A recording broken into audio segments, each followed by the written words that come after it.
Hello, my self Mohammad Irfan. आज मैं science का एक बहुत ही इम्पोर्टेंट टॉपिक है, बल्कि अगर मैं कहूँ बायोलॉजी में जो सबसे पहली चीज़ आती है वो हम सेल के बारे में ही पढ़ते हैं।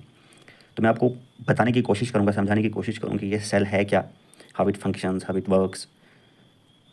जैसा कि हम देखते हैं जब हम डेफिनेशन पढ़ते हैं सेल की, तो हम पढ़ते हैं the cell is basic structural and functional unit of life. I will try to explain these three terms with real life examples.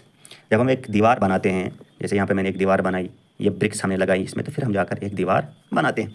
इसी तरह से जो सेल है, उसी तरह से जो है एक सेल जो है वो हर लिविंग ऑर्गेनिज्म की बॉडी बनाता है।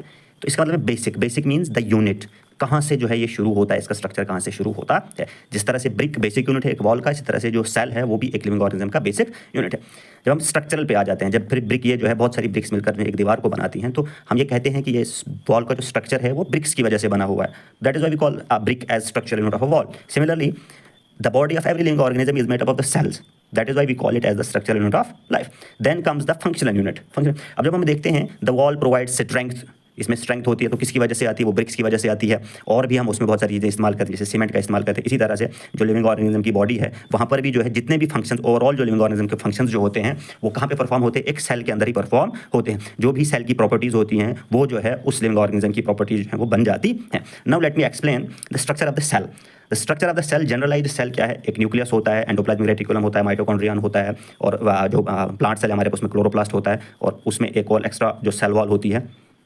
इसी तरह से और भी बहुत सारे जो हैं जिनको हम ऑर्गेनल्स कहते हैं, वो एक सेल का स्ट्रक्चर बनाते हैं। न्यूक्लियस क्या है? Nucleus is a control room.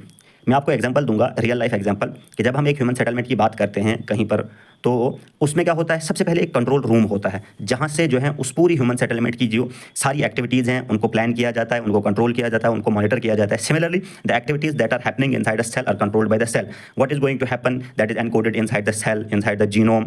And genome जो है ज़्यादातर जनरली जो यूकैरियोटिक सेल में जो होता है वो डीएनए होता है, उसी में सारी इन्फॉर्मेशन लिखी होती है कि how this cell will function, इसका काम क्या होगा, किस तरह से काम करेगा, ये किस तरह से कौन से प्रोटीन्स बनाएगा, कौन से ये फंक्शंस परफॉर्म करेगा, वो सारा जो है इसी एक न्यूक्लियस के अंदर भरा हुआ इंफॉर्मेशन होती है। जिस तरह से बाहर एक कंट्रोल रूम होता है। Then comes the mitochondrion.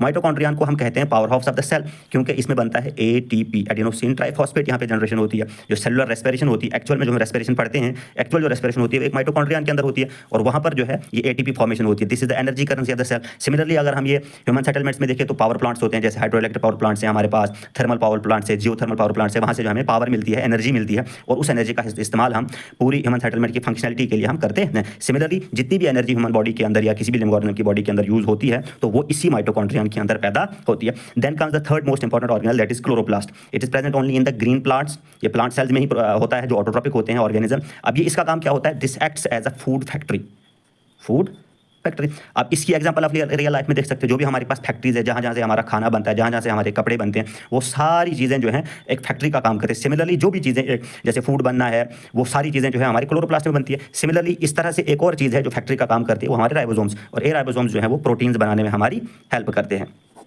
तो इसकी भी एग्जांपल आप एक फैक्ट्री की तरह, जो रियल वर्ल्ड में जो है वो फैक्ट्री की तरह आप ले सकते हैं। उसके बाद है साइटोप्लाज्म। हमारा साइटोप्लाज्म जो है it acts as an environment for the organelles. जो हमारे ऑर्गेनल्स हैं उनके लिए एज एन एनवायरनमेंट ये काम करता है। जिस तरह से बाहर ह्यूमन सेटलमेंट के एनवायरनमेंट में बहुत सारी चीज़ें आती हैं, इसी तरह से जो ऑर्गेनल्स हैं इनके एनवायरनमेंट जो है वो हमारा साइटोप्लाज्म होता है। Then comes the lysosome. This is the most तो नहीं कहेंगे, लेकिन वेरी इंपॉर्टेंट ऑर्गेनल है हमारे पास। जिस तरह से बाहर हमारे जो वेस्ट डिस्पोजल मैकेनिज्म होता है ह्यूमन सेटलमेंट्स का, डस्टबिन का इस्तेमाल करते हैं, या कुछ ऐसी चीज़ें जहाँ पर वेस्ट वाटर को ट्रीट करते हैं, एयर को ट्रीट करते हैं, उसकी इसी तरह से जो है ये लाइसोसोम की एग्जांपल भी है। जो भी यहाँ पर वेस्ट जनरेट होता है लाइसोसोम सेल के अंदर, वो जो है लास्ट पर जाकर जो है उसको कहाँ पे हम डिस्पोज कर देते हैं? लाइसोसोम के अंदर। सिमिलरली इसी तरह से और भी बहुत सारे ऑर्गेनल्स होते हैं इस सेल के अंदर।